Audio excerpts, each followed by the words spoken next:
Hello everybody and welcome to my Dragon Quest Builders 2 playthrough, building sessions, and just all around fun. Today I'm going to show you a little bit of the town that I've built on the Isle of Awakening.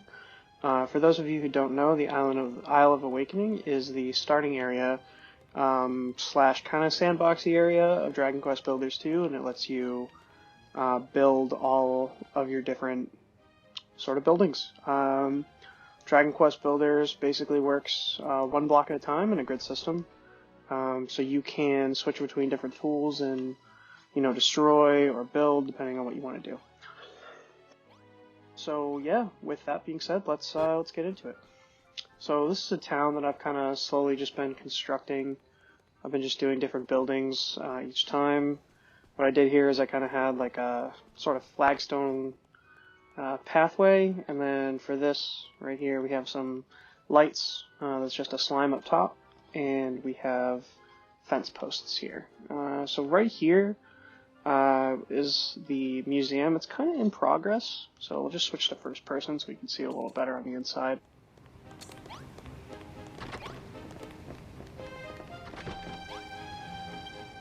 We're going to see a lot of empty rooms in here. It's because I haven't filled it up with anything yet.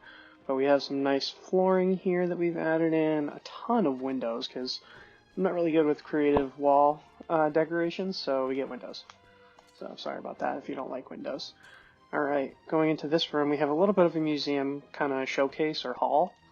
And so here you can see a couple of the different exhibits, just some statues we've collected while playing the game.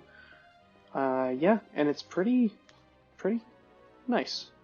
There's not really much to this museum. I just kind of did the groundwork for it, but I haven't actually put anything inside of it.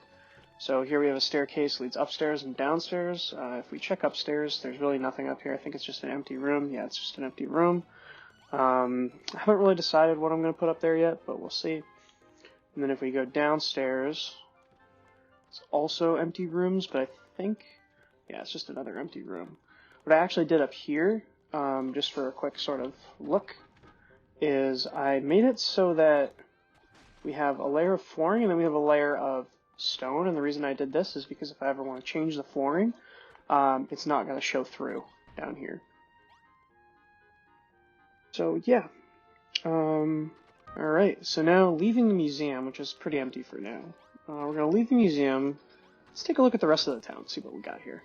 So if we go this way, it all kind of started, I'd say, with this building right over here. So this one I kind of built originally into the mountain. I actually took a golem and just absolutely destroyed the mountainside. So that was all mountain connecting from there over to there, off in the distance. That connected to that, and I just tore it all down. This way, we have a ton of room to build whatever we want over there. That's kind of what we're going for. So yeah, without further ado, let's go here. We have a nice little garden area. And then if we go in here, it's just a little, kind of like an inn, if you want to think of it that way. I've just put a ton of like homey stuff. I guess it's more of like a, I don't even know, it's like a shelter. Here's a tiny little kitchen so that they produce all those hearts and all the food whenever I need it. This is interesting. Let's collect our poop for the day. So I made an interesting shower. I probably should revamp this a little bit. Originally this was it had a cave-like ceiling, but I got rid of the cave, so I might have to revamp that at some point. Then if we go out here a little bit, let's take a look around. We just got some more garden area. There's a lot of garden.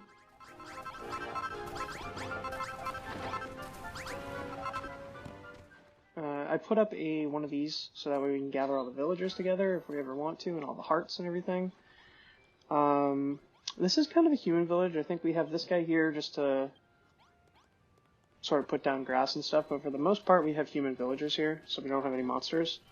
I just thought it was nice to have at least like one kind of normal-ish town, and then another one off in the distance eventually, which will have, a lot of diversity and a bunch of different monsters and stuff, and then we'll also have some people, and yeah, it'll be pretty cool. But, yeah, yeah, so then we take a look in here. This is actually a town hall that I built a while ago, so you can spawn in the different areas wherever these little footsteps are. So if I spawn here, I actually made it so I just spawn on top of the town hall, because this is the normal spawn spot. If you build higher, then your spawn stops at that point instead of on the ground. So yeah, anyway, going inside, it's kind of not the greatest with interior decorating in this town, but we had all the essentials. I really like the poster of Dragon Quest. I think all the Dragon Quest games are kind of cool. But yeah, so we just have a bunch of different building stuff over here, and then if we go upstairs, just take a look. There's some more building or crafting tables and stuff. I had to find a creative way to cover this thing up a little bit, so I kind of made it like a hanging sign. I did a really weird job, but there wasn't really much else that we could do. So it's kind of a hanging side. What happens is this is an immovable object. It's the tablet that you can go to for challenges. And so it's also too high up, so I can't even really get to it. What I have to do is I have to go up here, jump over to here, this platform, and then I can examine the tablet targets. So that's kind of how that works. But yeah, so this is my town hall. Not much really to that.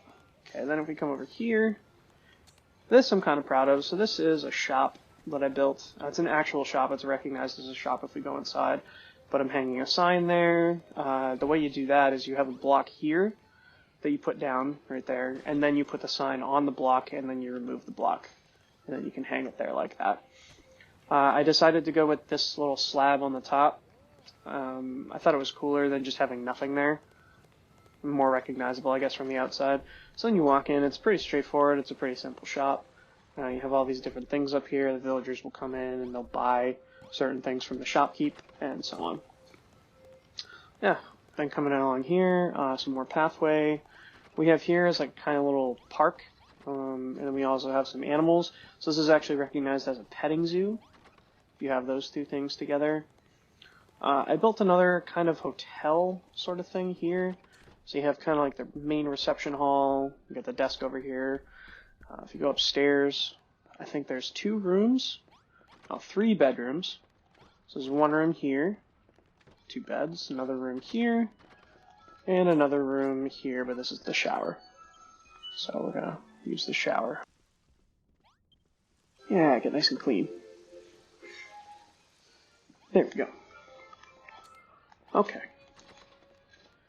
So now moving on, you know what, we'll go out the other door. So this is kind of my town area. Just a brief look at the outside. You got a bunch of buildings. That was a little bit close, but I was trying to make it so that on this side we can have buildings back to back. Who knows? I might end up fencing these in. I don't really know yet. But yeah, so as you can tell, these all look the same. That's kind of how new neighborhoods are usually built. This is a couple different house models, and then people pick from them and that sort of thing. Kind of did that here. I figured it was a lot easier to have the villagers build them based off a blueprint as opposed to building all these houses individually. So they all kind of look the same. I think a couple of them have different interior decorating. This one, I think, yeah, this one's my house. This is from one of the DLCs. It's a modern desk or a modern shelf. I don't know what they officially call it, but this is my house.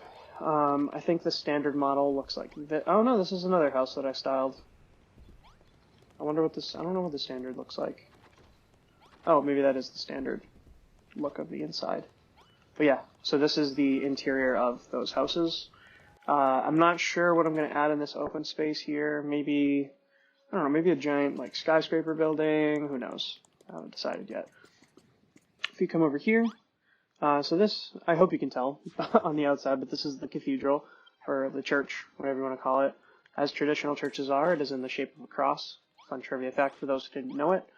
If you go inside, it's I tried to do justice to it. You know, it's got an altar up top. This is actually based off a church that I used to go to and still do go to in my area, around my house. And so it kind of looks like this. It has an altar up top, red carpeting. It's not stone floor, but you know, I did that just to kind of change out the blocks I was using. And then it has 2 side altars also, and then yeah, it's got a main sort of area. Yeah, so that's the church. I think that's really it for, you know, this area. There are a few others that I want to show off. But maybe we'll save that for another video. Who knows? Let me know what you guys think in the comments below. Be sure to like and subscribe. I really appreciate it. It helps the channel. And let me know if you want to see more Dragon Quest Builders 2 content. I really enjoy building all this stuff, and I love showing it off to anyone who's interested. So if you guys want to ever see more, or if you want some building tips or anything like that, just let me know, and I'm happy to do it. All right, I think that'll do it for this video. Thanks again, and I'll see you soon.